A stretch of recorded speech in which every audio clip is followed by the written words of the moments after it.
You're welcome back. This is the Marketplace. Now, some banking industry players have welcomed government's swift appointment of a new governor for the central bank to take over from Dr. Abdul Nashiru Isahaku, who has already resigned. President Akufo-Addo confirmed his appointment in a letter to the Council of State yesterday. Banking consultant Nana Utue Champon says this is welcoming news. One can expect, because a central bank is so central to the operations of the monetary policy of the country. It's critical to the economic agenda of the government, and so it's a position that cannot be left idle for too long. So exactly what does he bring to the table? He's been at the bank for a long time, and so his insights into the bank cannot be questioned. And so I think it's somebody who knows the ins and outs of the central bank, and also is aware of the economic direction that the current government is pursuing. So he should be able to put things in order. I know him personally. I've interacted with him a few times together. Unofficially, we were trying to put a book together on the financial system in Ghana, I think in the early 2000s. And he's a very hard-working guy, very principled, and I think that will be brought to bear on his new position as the governor. And he discharged himself creditably in his role as head of research. Most of the protesters that were coming out, he was churning them out. And so I think he's a good candidate to have been chosen. Meanwhile, the new governor of the central bank, Dr. Ernest Addison, is now set to formally assume office from next Monday. It follows his formal confirmation by the president. What are some of the challenges that he expects to deal with after he begins office? George Rafi has more. Dr. Addison can be described as a disciplinarian and a hard-working person with deep understanding of macro-monetary issues, critical for the governorship position, someone who will do everything to ensure that the job is done, with some even comparing him to the former governor of the Bank of Ghana, Dr. Paul Akwa, in terms of having similar character traits. For some, Dr. Addison's work is cut out for him. That is how, as a new governor, will he introduce additional measures to help stabilize the Ghana cedi, which is currently trading at around 4 Ghana cedis 27 pesos. Follow up with the various banking reforms that are currently ongoing. And will he go ahead with the current policy of licensing more commercial banks, especially when some banks are yet to meet the current minimum capital requirement of 120 million Ghana cedis? Will he go ahead with the recapitalization plans as well? And again, how will he deal with the usual changes in top management positions at the Bank of Ghana when a new governor assumes office? And is he also prepared to say no when there's a need for some currency printing, not allow government to also withdraw its account of the Bank of Ghana? Now, Vice President Dr. Mahmoudou Bawumia says the Akufo-Addo government was found and will soon implement the magic plan needed to put the economy back on track. Now, speaking at a meeting with officials from Germany's Chamber of Commerce and Industry, Dr. Mahmoudou Bawumia said a successful implementation of the National Identification System, the address system, and financial inclusion of the mainly unbanked informal sector is the surest way to formalize and restructure the economy. We have set ourselves a major task for this year in 2017, to put in place the 3 pillars that would anchor the formalization of the Ghanaian economy. We think that these 3 pillars are very critical. They are what we call the unwritten rules of the game. Because the whole economic development game, nobody is going to come and force you to do a national ID, to be able to identify your citizens. If you don't, that's your problem. So this year, we want to bring in a national ID card for the economy, for the country, so that all our citizens are uniquely identified. When we do that, we will no longer have any questions about the electoral register, who is on it, who is not on it. It will be quite simple, and we should be able to move towards the digital address sometime in July. And then we proceed following that with the national ID, because when you come in to register for the national ID, you will have to put in your address also. The third pillar of our formalization of this economy is to do with financial inclusion. Too many of our people don't have bank accounts, with some 60%, and we want to bring people into the banking system, the financial system, and we are challenging the Ghana Interbank Payment and Settlement Service, GIPS, which is owned by the central bank, to lead that process. Let's now get a reaction on our first story, that's Dr. Addison taking over as the governor of the central bank. An economist and executive director of the Center for Policy Analysis, Dr. Joe Abbey, says there could be more to the resignation of the governor of the central bank than the personal reasons contained in his resignation letter.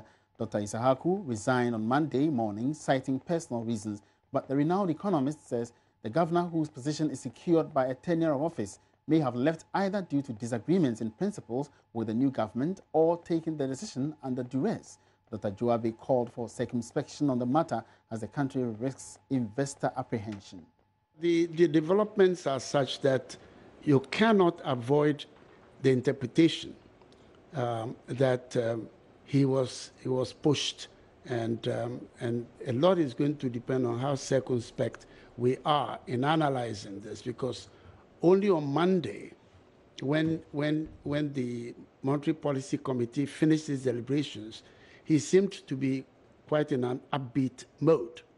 So for 2 days later, for him to be saying that he's leaving on personal reasons means that investors are going to be analyzing very carefully what this means for the policy environment in Ghana. And I think we need to be very careful in how we deal with this matter. So I would say that we need to be circumspect, that clearly things happened rather fast, and therefore it will raise questions in people's minds, because already there's a change in direction with the change in government, because the NDC government was going more for the sticking with the fund program and the austerity that it entailed. Now the NPP government is talking about seeking more space to encourage growth. And this will mean that they are going to have a larger deficit than the program would have done, because you are trying to find a nice path between stabilization and debt sustainability and growth and job creation. These are not easy things to marry. So people will be looking at what the resignation, retirement, or whatever, the departure of the governor, as to whether he was uncomfortable with leaning towards the growth agenda rather than the macroeconomic stabilization agenda. That is what we need to watch investors' verdict on. Dr. Joe Abbey also commented on his suitability for the job, as well as areas of the economy requiring critical attention. He's a researcher, he's a fine person, and he has had quite a bit of experience working at different institutions. Without running anybody else down, I think that he can take up the mantle, because this is an area he's quite familiar with. So I don't have any problem with Ernest Addison. What I think that I would tell him is that it is important to, as quickly as possible, to get the necessary collaboration between fiscal policy and monetary policy. It will be important that he safeguards the independence. I know before he left the country that he's somebody who cherishes the independence of the central bank in selecting its instruments, whilst keeping an eye to other objectives like growth. So I think he needs to make sure that he can be in the same room with the fiscal authorities and be able to play the role of the central bank, which is basically, first and foremost, to make sure that we achieve price stability and not the volatilities that we have seen before. So I think he needs to get his lines clear. And with that and the support of everybody, we might be able to find a way out of the present situation of austerity and austerity and austerity and no jobs for the youth. Let's now get into agriculture, where Deputy Chief Executive of the Ghana Cocoa Board, Dr. Edu Ampoma, has reiterated the board's commitment to improving the lives of cocoa farmers. The assurance comes on the back of public outreach over the salaries of top executives of the board, despite the impoverishment of most cocoa farmers. Dr. Edu Ampoma was addressing a stakeholders forum on improving cocoa production. There's more in this report. The forum brought together leaders of cocoa farmers associations, marketing companies, and experts in the industry. The program, organized by Dutch-based NGO UTS, sought to offer industry players an opportunity to share ideas on ways of improving cocoa production. Delivering a keynote address, Deputy CEO of the Ghana Cocoa Board, Dr. Edu Ampoma, underscored the need for a concerted effort to place cocoa farmers as the topmost beneficiaries of proceeds from the sector. It is for this reason that Ghana Cocoa Board deems it appropriate to collaborate with key stakeholders like UTS to enhance the well-being of the farmer through the implementation of programs that make him more professional and also improve their livelihoods. The Ghana Cocoa Board has recently made headlines over salaries of top executives. Board chairman Hakman Osu-Agyeman announced that his swearing-in moves to halve the salary of top management. Chairman of Cocoa Abrabopa Association, that has almost 20,000 farmers as members, has backed the move, insisting the association must focus on assisting farmers. Farmers at our level, our livelihood, there is a problem with it. You go to some villages and even look at the standard of living in the village, and you ask yourself, you are the producer of the cocoa and a regulatory body that is supposed to champion your welfare. You see the executives taking this amount of money. When we hear some of these things, in fact, we didn't know. So when it came to us, some of us were just asking ourselves, why on earth should one person take this amount at the expense of the ordinary poor farmer? So we really want, fine if they are serving our needs and they are taking that amount. We don't have much. We do have major problem in the industry that they need to address. Input is one of the problems. The way we are distributing inputs in this country, when we started with the free fertilizer, it was a nice intervention actually. But the question we kept asking ourselves was that, will every cocoa farmer get the inputs? Deputy CEO of Cocoa Board, Dr. Ampoma, told the press the new management was not against the pay cuts announced. It is for this reason that Ghana Cocoa Board deems it appropriate to collaborate with key stakeholders like UTS to enhance the well-being of the farmer through the implementation of programs that make him more professional and also improve their livelihoods. Similar forums are expected to be held to educate farmers on best practices later in the year.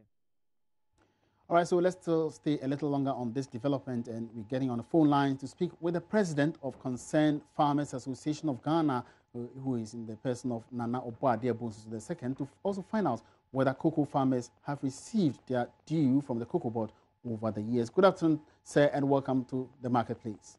Good afternoon. All right, so what do you think about the activities of Cocoa Board towards farmers, cocoa farmers in the country? Yeah, okay, thank you very much. First of all, let me send a very big greetings to Mr. Kofi Wayo for yesterday donating a whole lot of cutlasses and then fertilizers for the cocoa farmers around both Nkanta and the various communities. Okay. Talking about these cocoa farmers and then what is happening within the country, everything that they talk about cocoa is a lie in this country. Because one, talking about fertilizer distribution and the rest, I do remember that I even advised the president that we, the farmer-based organization, have to handle this kind of fertilizer distribution. And at the end of the day, I do remember there was a time there was nothing like fertilizer in this country. It took Chairman Davis Kobo, who is the award-winning president, to hold on a press conference seriously before government released the fertilizers for the farmers. The whole thing is they don't involve the stakeholders. We being the farmers or we being the stakeholders, they don't involve us doing any activity so far as farming is concerned in this country. So talking about cocoa industry, I'm telling you today with the fact that there is nothing going on and there's destruction within the cocoa industry. There's thousands and millions of cocoa plantations that have been destroyed, and they are keeping on destroying it. And Cocoa Board is aware, the national security, they are aware, the IGP of the police, they are aware, because I sent letter personally to them, but they never react on it because they don't care. You get it? Yes. Each and every day they do talk about cocoa is the backbone of their economy, this and that, and that. Everything about cocoa that they are talking about is a lie because they don't involve with the farmers. So, Nana, aside purchasing of cocoa from the farmers, you mean to tell me that they are not actually concerned about any other development of farmers in the country? No, not at all. Because, listen, watch a cocoa farmer, his daughter, or let's say his child, going to school eating gari just like that in a rubber, eating rice without even a stew or not even an egg. Don't you enjoy scholarship facilities from Cocoa Board? My brother, it's a lie. The scholarship facility is a lie, and it's a real lie. These people don't deserve to hold a position. You see, it's so heck that when I hear people that they say this is the board chairman of Cocoa Board, this is the CEO of Cocoa Board, this and that, my brother, we are the farmers, we feed the nation, we own this country. So why haven't you raised this concern until now? No, we've raised this concern seriously, just that the media, some of them are corrupt, and they don't even call. Okay. You'll be surprised. I'm even surprised that Joy is calling me. And then I know that you people are not part of those that they'll be taking money. When you tell them, when you give them the very good story, they'll pass back and go and take the money. They get it. Certainly the media, not. The media is the problem, the challenge now, because the media is not championing the cause of the farmers of this country. Well, I think to an extent we do our part, but a lot depends on the activities of the Cocoa Board as well. Because I'm not referring to you because yes, they say if one finger brings soil, it's soil the others. That is what I'm saying. So, you know, the thing is, the scholarship scheme that they are talking about, we, the cocoa farmers, are not getting the scholarship scheme. All right, Nana, so now, what exactly would you want to be changed with the dealings with Cocoa Board and yourselves? We want to take over the Cocoa Board. We want to take over. We, the farmers, want to take over. We can make it ourselves. We have intellectuals within the cocoa industry that they can take over this thing. We don't have to do it political appointment. You want to take over Cocoa Board as in what respect? Asking from the chairmanship to the CEO. We want to take over. We want to take over because, listen, go to the cocoa industry and see, even the cocoa farming community, if they even have a clinic. What kind of school are they building for us? And let us ask the chief executives and the managing directors and the people there, what kind of schools are their kids going? We provide, we give you people the money. Without we, you are nobody. Do you get my point? But at the end of the day, we are suffering. We don't even get quality water to drink. And you people are drinking bottled water. Does it make sense? That's quite unfortunate. Does it make sense? Yes, that's very unfortunate, though. So now, what exactly are you doing? You mentioned the fact that you are, involved in distributing cutlasses and to some farmers. What kind of project is that? What I'm doing right now is identification of community challenges, going to the villages to know their problems, to solve it for them, putting up boreholes and other things, and then campaign seriously against Galamsey and whatever that you're doing. There's a man like Kofi Wayo, who is a philanthropist who is supporting us, going to villages and other things, helping the farmers with their needs. And at the same time, the chairman of the award winners, which is Davis Kobo, also supporting us in terms of finances, also giving us fertilizers and other things for the farmers around. Right. So this is actually what is happening. These are people from their pocket money that they are giving us. What about those people? Yes. Those the chief executives, they are doing nothing for we, the cocoa farmers, please. All right, lastly, before you go, the issue of farmers giving away their lands for Galamsey, what's your take on that? It's not farmers that they are giving their way on Galamsey. It's not the farmers that they are giving their lands, it's the chiefs. So I even warned the IGP. I told the IGP that I'm giving him 48 hours to arrest the chiefs and then the people involved with this kind of illegal activity. And you have these chiefs in mind? You have their identifications? Come again? Do you have these chiefs in mind, the chiefs that you are mentioning? You know them there are so personally. many chiefs, they know them. The police service know them. The police, they know. The politicians are even part of this kind of illegal activity that is going on. You see, we are giving an ADO just for the 100 days. If nothing happens in this country as we want it and as we, with the farmers, we want it, we will take over this country. Listen. Thank you very much, Nana. You've made your point. That was Nana Obuadie Bunsu II. He is the president of the Concerned Farmers Association of Ghana, and he's been expressing concern about the fact that cocoa farmers in the country are being shortchanged by activities of the leadership of Cocoa Board. Now, moving on, CEO of investment management firm Eco Capital, Dela Agbo, says the marginal reduction of the policy rate by the central bank will not have any positive impact on banks. The Monetary Policy Committee of the Central Bank last Monday announced a drop in the policy rate by 200 basis points to 23.5%. But the Chief Executive Officer of Eco Capital, Dela Agbo, tells Joy Business banks may also cut down on risk charges before it will be able to have a corresponding impact on interest rates by the banks. There's no law that enforces anybody to reduce them. Because look at it, there are key elements that you look at when you are making investment decision or lending decisions, right? Inflation rate is one of them. Okay. Now inflation rate now is about 13.5 or 13.2% thereabouts. Now, if I'm lending money to you, at least the minimum I want to charge will be the inflation rate. That means I'm not losing value of my money, right? Then I also factor in the risk and the cost of money.